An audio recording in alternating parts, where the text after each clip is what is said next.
এখন হঠাৎ ইশারায় কথা বলে। বৌদি কি করছো? ও পুজো করছো?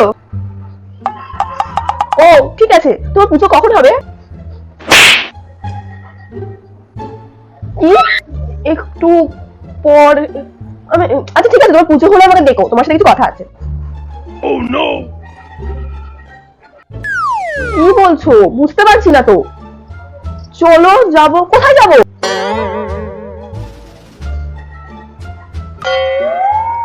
ধুর, তুমি ঈশায় কি কথা বলছো কিচ্ছু বুঝতে পারছি না। তুমি মুখে কথা কেন বলছো না?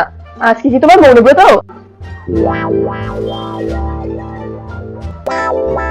কি বলছো? না না, ছোট ছোট বুকে। ও তোর বুকে ব্যথা করছে? মা বৌদির বুকে ব্যথা করছে। আরে আমার মুখে থুতু ছিল, পুজোর সময় থুতু ফেলতে হয় না। আমি তুমি তো কথা বলতে পারছিলাম না, আমার পুরো পুজোটাই নষ্ট করে দিল।